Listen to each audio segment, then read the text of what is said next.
Hello, my wonderful, beautiful, good-looking, sharp-dressing friends. You are welcome back to the channel. Let's go ahead and continue on with the album Low.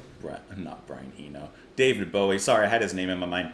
We're moving on to the next track. We're almost at the end of the album, in a sense, kind of unfortunately, with Weeping Wall. We're going to go ahead and give this one a listen, which is also going to be an instrumental, judging by the lyric sheet, which says this song is an instrumental. So we're going to go ahead and give it a listen. We will talk about it after. Hope that you guys are enjoying this, because I know for sure I am. And let's go. Here we go.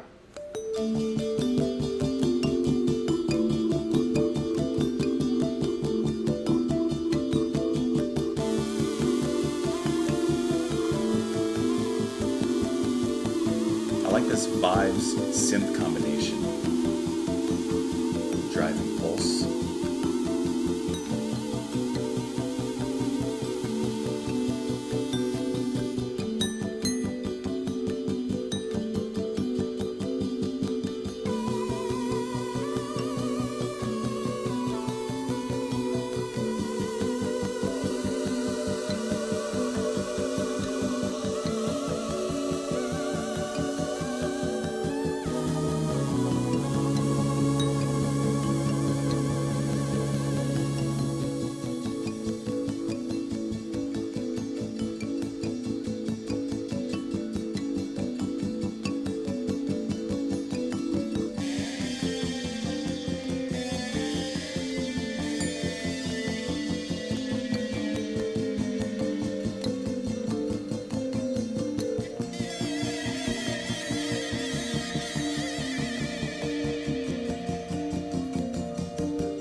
It's a very scratchy and distant guitar. Ooh.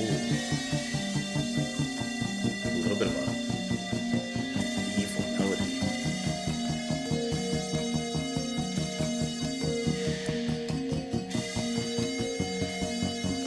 This is really cool.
I like how he's holding that note.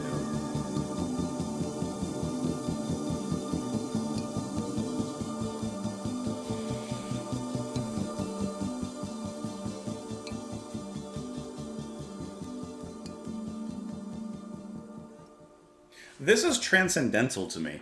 This is beyond words. To me, what's even more impressive is that Bowie's doing everything in this particular track. This is pure Bowie at this exact moment. So first of all, you have the xylophone, and I see a vibraphone as well. You have one of the phones, and you hear that melody. Dun, dun, dun, dun, dun, just tapping it out, tapping on the metal, right? Then all the ambience that comes around it, that gentle pulse. Bum, bum, bum, bum, bum, bum, bum, bum, bum, bum, bum. Yeah, the wordless vocal harmonies. Deep, rich, just like we just heard a little bit ago.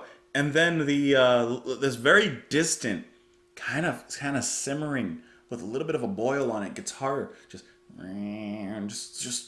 screeching in the distance, And I like that effect of the distance on the production end because it actually sounds like it's echoing through some alleyway in a city. Which, as we've learned, each of the tracks on this particular side of the album are based on a particular place or some sort of imagery. So, looking at the information here, it says the track has been described by Bowie as intending to evoke the misery of the Berlin Wall. Being another portrait piece here, the principal melody is an adaptation of the tune Scarborough Fair. This is just so cool to hear how he's translating these images, these places, into musical form. I think that that's one of the most interesting things, not only about what we're listening to now, but just in general. The way that an artist gets inspiration and how they translate that. Especially when it's instrumental, because as I've said when we've listened to like some classical pieces, I get a lot of images listening to classical music because there's no words to convey an image. So your brain has to fill in those gaps and has to kind of rely on the melodies, the intensity, the rhythms, what you're hearing. And that kind of creates the mental pictures. So it's kind of cool to see, in a sense, the opposite. The artist creating those mental pictures from an image and putting it into music for us to listen to. I just think that that's really cool. And I think that this track does an incredibly well job of doing that. I love, once again, how his vocals come in at the end here. There's a heightened sense of alertness because of the shrill nature of his vocals at that particular moment. But besides that, it just kind of dreadfully, slowly, and methodically paces along with little bright spots here and there, but not a lot. This is such a cool side of the album. Like I said, I mean, I love the first side, but this is different, right? I mean, I haven't heard all of Bowie's music, obviously, but this is just completely different than anything I've heard from him. So I am incredibly impressed listening to this. Please, let me know what you guys thought of it, though. You can let me know in the comments below. Follow me on Twitter. Support the channel on Patreon. Thank you, as always, for being here. Come on back tomorrow, so we don't finish this thing out. Bye, guys.